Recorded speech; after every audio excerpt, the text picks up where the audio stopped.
नमस्कार, आप देख रहे हैं खबर उत्तराखंड और मैं हूं आशीष तिवारी। देश की सबसे बड़ी एयरलाइन इंडिगो अपने भयावह दौर से गुजर रही है। पिछले कुछ दिनों में 2000 से ज्यादा फ्लाइट्स रद्द हो चुकी हैं। तकरीबन 3 लाख यात्रियों को परेशानी का सामना करना पड़ा है।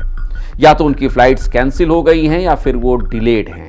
हवाई अड्डों पर हजारों यात्री फंसे हुए हैं। एयरपोर्ट्स पर एक तरीके से हाहाकार मचा हुआ है।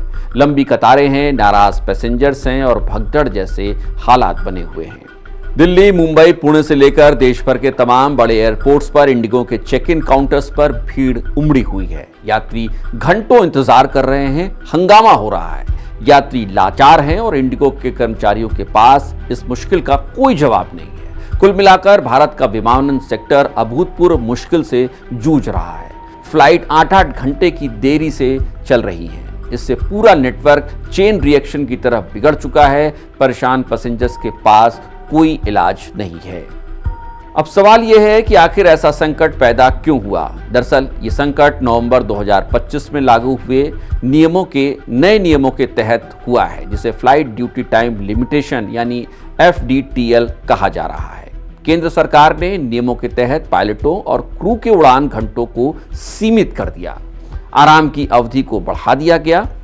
FDTL यानी फ्लाइट ड्यूटी टाइम लिमिटेशंस के द्वारा किए गए नियम बदलाव में जो पायलटों और क्रू सदस्यों को ड्यूटी घंटों, उड़ान समय और आराम की अवधि को नियंत्रित करते हैं, ये चरणबद्ध तरीके से लागू हो रहे हैं। जुलाई 2025 में पहला चरण और नवंबर 2025 से दूसरा चरण शुरू हुआ है। इसमें साप्ताहिक आराम 36 घंटे से बढ़ाकर 48 घंटे कर दिया गया है। मुख्य बदलाव में नाइट ड्यूटी सुबह 6 बजे तक सीमित करना, लगातार नाइट शिफ्ट पर रोक और नाइट लैंडिंग की संख्या 6 से घटाकर 2 कर दी गई है। इन नियमों से पायलटों को अधिक आराम मिल रहा है, थकान कम होती है और उड़ान सुरक्षा बढ़ती है, क्योंकि पहले लंबे घंटे तनाव बढ़ाते थे। हालांकि क्रू उपलब्धता इसकी वजह से घट गई है और यही वजह है कि रोस्टर में संकट पैदा हो गया और इंडिगो जैसी एयरलाइन की फ्लाइट्स कैंसिल हो रही हैं। एयरलाइंस को अब ज्यादा पायलटों की भर्ती या फ्लाइट शेड्यूल कम करने पड़ रहे हैं, लेकिन लंबे समय में यह सुरक्षा के लिए फायदेमंद बताया जा रहा है। इस नियम से इंडिगो को अपने फ्लाइट्स के लिए नए पायलटों की भर्ती करने और रोस्टर को बनाने का मौका नहीं मिल पाया। उधर जो पायलट और क्रू कार्यरत थे वो नियमों के तहत बंद गए। इसके चलते अचानक ही इंडिगो को पायलट्स और क्रू मेंबर्स की कमी का सामना करना पड़ गया। इसके अलावा दिल्ली, पुणे जैसे एयरपोर्ट्स पर तकनीकी खराबी और चेक इन और बोर्डिंग भी प्रभावित हुई। सर्दियों में कोहरा, भारी बारिश, पीक ट्रैफिक और एयरपोर्ट भीड़ ने भी समस्या को और गंभीर कर दिया। इंडिगो के रोस्टर सिस्टम में अचानक बदलाव से कई फ्लाइट्स के लिए क्रू ही उपलब्ध नहीं हो पाया।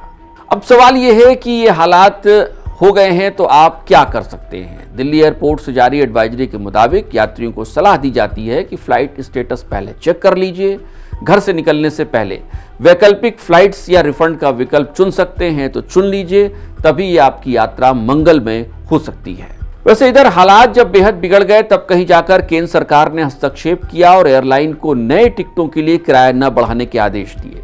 उधर सुप्रीम कोर्ट में भी इस पूरे मसले को लेकर एक PIL दाखिल कर दी गई है। इंडिगो की गड़बड़ी में तुरंत कानूनी दखल की मांग की गई है। याचिका में बड़े पैमाने पर फ्लाइट कैंसिलेशन और देरी को मानवीय संकट और यात्रियों के अधिकारों का उल्लंघन बताया गया है। वहीं इंडिगो संकट के बाद बढ़ती भीड़ और टिकटों की भारी मांग को देखते हुए भारतीय रेलवे ने कई रूट्स पर अतिरिक्त कोच लगाने और ट्रेनों के अतिरिक्त फेरे चलाने का फैसला लागू कर दिया है। इससे यात्रियों को राहत मिलनी शुरू हो गई है। उड़ान रद्द होने का सबसे बड़ा असर दक्षिण भारत में दिखा है, जहां रेलवे ने क्षमता बढ़ाने के लिए विशेष तैयारी की है। दक्षिण रेलवे ने 18 ट्रेनों में नए कोच लगाए हैं। कई पॉपुलर जो रूट्स हैं उन पर स्लीपर कोच और चेयर कार की संख्या बढ़ा दी गई है। यात्रियों को अतिरिक्त सीटें अब उपलब्ध हो रही हैं। बेंगलुरु, चेन्नई, कोयम्बटूर और तिरुवनंतपुरम जैसे शहरों की यात्रा के लिए अब फिर से लोगों को साधन मिलने लगे हैं। दिल्ली, मुंबई रूट पर भी ट्रेनों में कोच बढ़ाए गए हैं, जिससे यात्रियों को नए विकल्प मिल गए हैं। वो फ्लाइट्स छोड़कर ट्रेनों की तरफ भी जा सकते हैं।